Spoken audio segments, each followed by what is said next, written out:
इस वीडियो में आचार्य जी कहते हैं कि भावनाओं के अलावा और कुछ गलत होता ही नहीं। जो जितनी आसानी से भावुक होता है उसके मन में उतना ही कूड़ा है। ये कैसे? चलो सुनते हैं। प्रश्नकर्ता सर, क्या किसी भी व्यक्ति की भावनाएं गलत हो सकती हैं? आचार्य प्रशांत, भावनाओं के अलावा और कुछ गलत होता ही नहीं। भावना क्या है, इसको समझो। जिसको तुम कहते हो कि अमुक व्यक्ति भावुक हो गया, उसका अर्थ क्या है, इसको समझो। जब एक बच्चा पैदा होता है तो वो वृत्तियों का एक पिंड होता है, वृत्तियों का समूह। वृत्तियां ही पैदा होती हैं। उनमें जो मूल वृत्ति होती है वो अहम वृत्ति होती है। फिर बाहर से प्रभाव आते हैं। वो प्रभाव जब मन में ऊपर ऊपर रहते हैं, सतह पर रहते हैं, तो उनको कहते हैं विचार। वही प्रभाव जब मन में गहरे प्रवेश कर जाते हैं तो फिर वो वृत्तियों को जगा देते हैं, और वृत्तियां मन के तहखाने में पड़ी होती हैं, उनमें बड़ी ऊर्जा होती है। तुम ऐसे समझ लो कि अगर बाहर कुछ है जिससे तुम्हें सिर्फ थोड़ी बहुत अड़चन हो रही है या ऊब हो रही है, तो मन में विचार उठेगा कि ये सब क्या है। थोड़ा सा क्लेश उठेगा, तुम सोचोगे कि मैं इस जगह से दूर हट जाऊं, या तुम सोचोगे कि मैं इस स्थिति को बदल दूं, या इस व्यक्ति को यहाँ से हटा दूं, और ये सब कुछ मन में चलता रहेगा और किसी और को पता भी नहीं लगेगा। तुम बैठे बैठे सोचते रहो। पर यदि बाहरी प्रभाव ताकतवर हो और विचार गहरा होता जाए तो वृत्ति जग जाएगी, और अब तुम्हारे शरीर पर भी इस विचार का असर दिखाई देना शुरू हो जाएगा। पहले तुम सिर्फ सोच रहे थे, अब तुम पाओगे कि तुम्हें क्रोध आ रहा है, तुम्हारा चेहरा लाल हो रहा है, और अगर क्रोध बढ़ता ही जाए तो तुम्हारे हाथ पांव कांपने लगेंगे, मुट्ठियां भिंच जाएंगी और शरीर कांपने लगेगा। ये वृत्ति है। अब तुम कहोगे कि मैं भावुक हो गया। भावना कुछ नहीं है, भावना बस वृत्ति का प्रकट हो जाना है। मन के तहखाने में जो वृत्तियां छिपी रहती हैं, सांप की तरह, जब वो प्रकट हो जाती हैं तो उन्हें भावना कहते हैं। तुम्हें कोई छोटा मोटा दुख है तो तुम्हारे मन में दुखी विचार आते रहेंगे, लेकिन बाहर बाहर से तुम शांति दिखाई दोगे। कह पाना मुश्किल होगा कि तुम दुखी हो, कोई दूर से देखे तो ऐसे ही लगेगा कि तुम शांत हो। लेकिन यही दुख के विचार जब जोर पकड़ लेंगे तो इन्हें फिर वृत्तियों की ऊर्जा उपलब्ध हो जाती है। ये मन में और गहरे प्रवेश कर जाते हैं, और अब तुम्हारे शरीर पर भी प्रभाव दिखाई देने लगेगा। तुम्हारी आंखों से आंसू गिरने लगेंगे, तुम सुबकने लगोगे, और अब तुम कहोगे मैं भावुक हो गया, भावनाएं आ गई। ये भावना और कुछ नहीं है, ये दुनिया का ही प्रभाव है तुम्हारे ऊपर, जिसे अब वृत्तियों का साथ मिल गया है। बाहरी प्रभावों को जब वृत्तियों का साथ मिल जाता है तो उसको भावना कहते हैं। भावनाओं को बहुत शुद्ध या पवित्र मत मान लेना।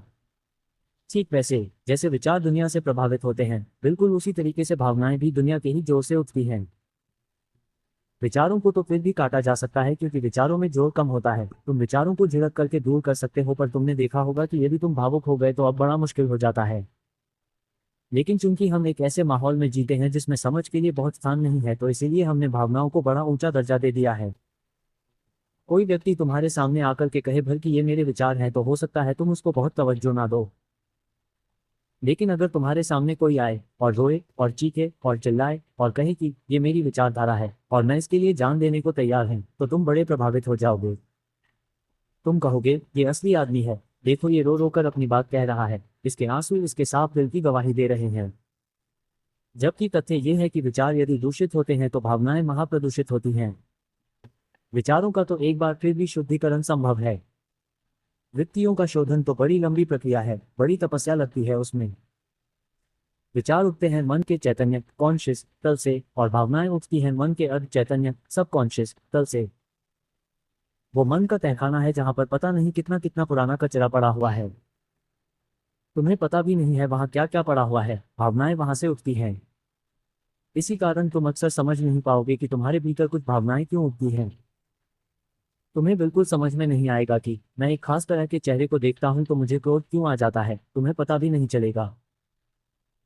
भावनाओं का उद्गम कहाँ से है ये पता करना बहुत मुश्किल है, क्योंकि उनका उद्गम स्थल तुम्हारे चित्त में बहुत बहुत गहरा है, जैसे कूड़े की परत दर परत हो। जो व्यक्ति जितनी आसानी से भावुक हो जाता है, समझ लेना उसके चित्त में कूड़ा उतना ही ज्यादा है, वो खतरनाक है। भावुक लोगों से बचना। और मन भावुकता का खूब इस्तेमाल करना जानता है। भावुकता तो वृत्ति से निकलती है, और वृत्तियां तो हैं ही जहर, घनीभूत ड्रम है वृत्तियां, उनका तो काम ही है दुख कष्ट को बढ़ाए रखना। इसी कारण अक्सर देखेंगे कि जो कोई भावनाओं का प्रदर्शन करता है उसके काम ज्यादा आसानी से हो जाते हैं। कोई तुमसे आकर के कहे कि मुझे 10 रुपए दे दीजिए, बड़े साधारण तरीके से कहे, तुम नहीं दोगे। लेकिन कोई तुमसे आकर के रो रो कर कहे कि 1000 दे दीजिए, तुम चंदा करके दोगे। देखो, स्वार्थ सिद्ध हो गया ना।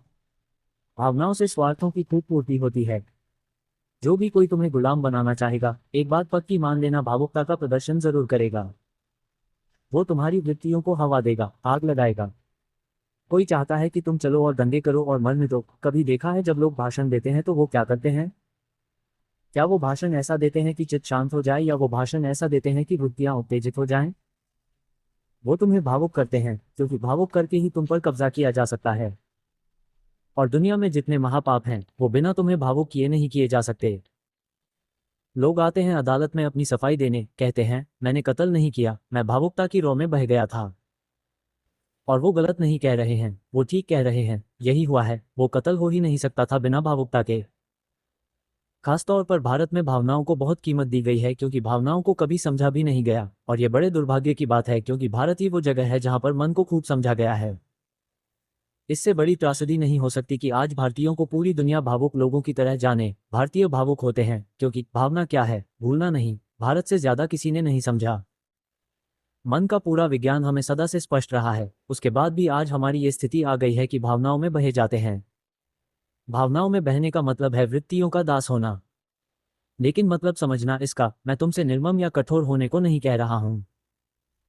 दो अलग अलग शब्द हैं, एक है भावुकता, सेंटिमेंटालिटी, और दूसरा है संवेदनशीलता, सेंसिटिविटी। मैं तुमसे कह रहा हूं भावुक ना रहो, संवेदनशील रहो। संवेदनशीलता बहुत बड़ी बात है। संवेदनशीलता मन का सूक्ष्मतम गुण है। संवेदनशीलता का अर्थ होता है मन का ऐसा हो जाना कि जैसे कोई बहुत महीन वाद्य यंत्र संगीत में, कि उसको जरा सा तुमने छुआ नहीं और वो झनझना गया। थोड़ा बहुत भी जो घट रहा है उसको वो पकड़ पा रहा है, ये संवेदनशीलता है। वो मृत नहीं है, वो जीवित है, हर छोटी घटना पर प्रत्युत्तर दे रहा है, चैतन्य है, ये संवेदनशीलता है। भावुकता तो तुम्हें असंवेदन बना देती है, तुम्हारी संवेदनशीलता की हत्या कर देती है। कहा था न तुमसे कि अभी दिल्ली में एक माँ बाप ने अपनी बेटी की हत्या करी, और बाप ने बेटी के दोनों पांव दबाए और माँ ने उसका गला घोंटा। बड़े भावुक माँ बाप रहे होंगे। और छोटा भाई भी था उस लड़की का, वो उत्साह बढ़ा रहा था। और ये सब कुछ इसलिए हो रहा था क्योंकि उस लड़की ने किसी दूसरी जाति में शादी कर ली थी। तो बड़ी भावुकता में ये सब हो रहा होगा।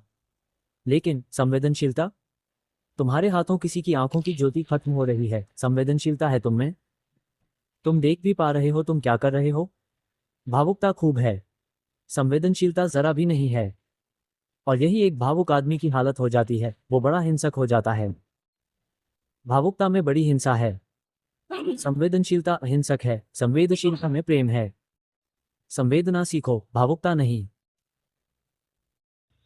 जैसा कि आचार्य जी ने बताया, भावुक मत बनिए, संवेदनशील बनिए। भावुकता गुलामी है, संवेदनशीलता आजादी है। धन्यवाद।